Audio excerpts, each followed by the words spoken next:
All right, welcome to your fifth question on the RNIP. So again, this question is going to focus on the applicant himself or herself. And we took a look already at the community requirements of this. We took a look at the previous example of Irene, and we're going to build upon some of the areas that we explored with the previous question in order to answer this one quickly and concisely.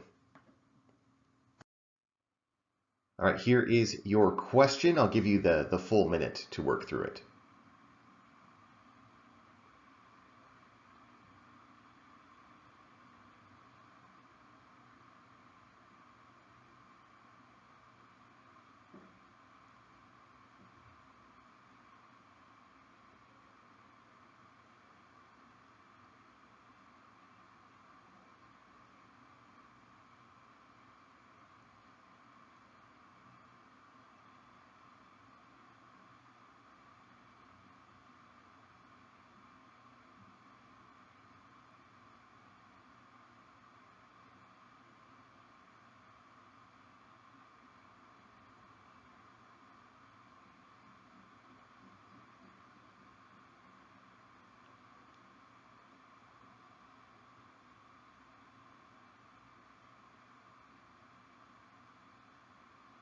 Okay, so that's about it. If you answered this, perfect.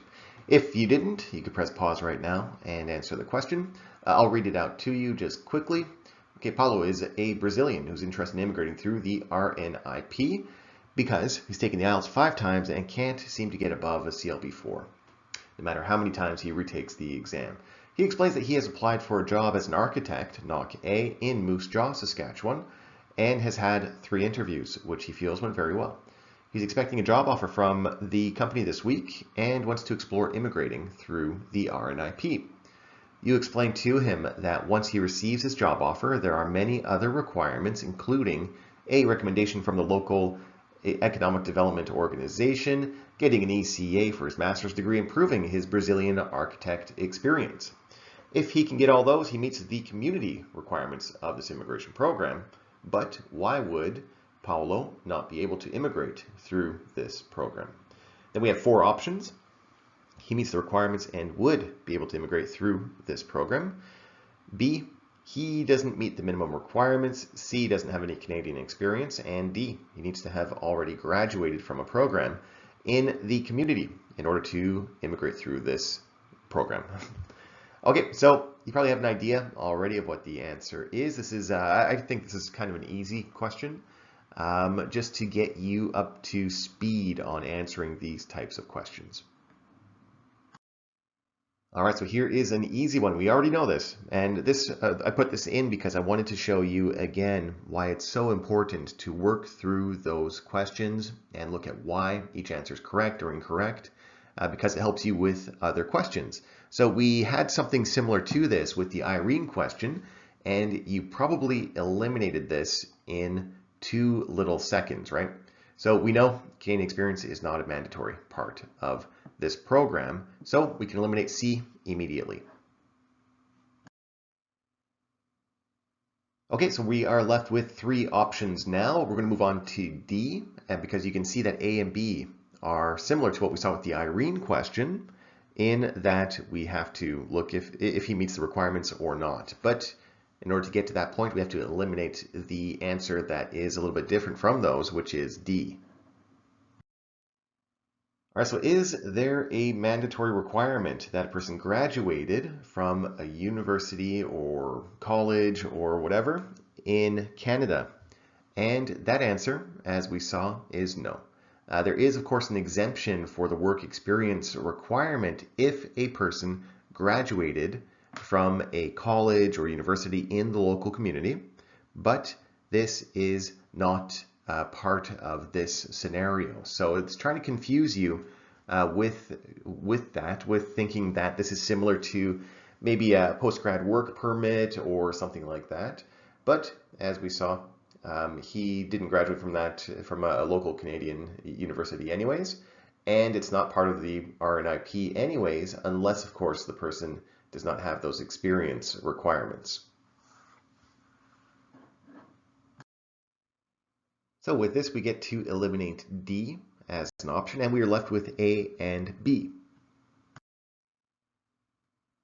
Okay, so we could see that in the end, we're left with a kind of a similar situation as we saw with Irene, where this one is presented a little bit differently, and it's testing you on something just a tiny little bit different. The key for this one, of course, is the language exam. With Irene, the key was the intent. So with Paulo, when we think of the language that he has, we have to think if it correlates with what the requirements are of the RNIP. Okay, and how do we do this? Well, it's through this little chart over here. So you've got this exact chart in your test day data booklet. It's there to help you with everything really, but something like this, you can answer this one really easily if you have that material right in front of you. Okay, so his experience is NOC A. So his experience is as an architect in NOC A. And remember, in the exam, they'll give you the NOC of the job. And, well, he has that experience and everything like that. But remember what we talked about before, where the experience, the job offer need to correlate with the language exams. So with his experience, so he's an architect. He has his Brazilian architect experience, which is great. So NOC A, which will be matched with his NOC A experience. Perfect. But when we get to here, the language requirements, so we need a minimum of a CLB 6. And now we get to the interesting part for us, which helps us answer this question, and that is over here. So he has taken the IELTS 5 times, can't seem to get above a CLB 4. So he's at a CLB 4, and his job requires, through this program, requires him to have a CLB 6. So what does that tell us? It tells us that he doesn't meet the minimum requirements of this program. All right, so then you get to eliminate A and keep B as the correct answer. All right, so if you got that one, good job, congratulations. If you're ever in that situation in real life, of course, well, that's what we're here for, is to help you, help your clients with their IELTS score. So for that type of situation, come visit us at EnglishExamPrep.com. We work with a lot of RCICs who need to help their clients reach that high score. And it would be our pleasure to help you do the same and help you give your clients options for immigration, right? Okay, everyone, have a great day. Thank you for tuning into the lesson. Congratulations, because you've now finished the RNIP.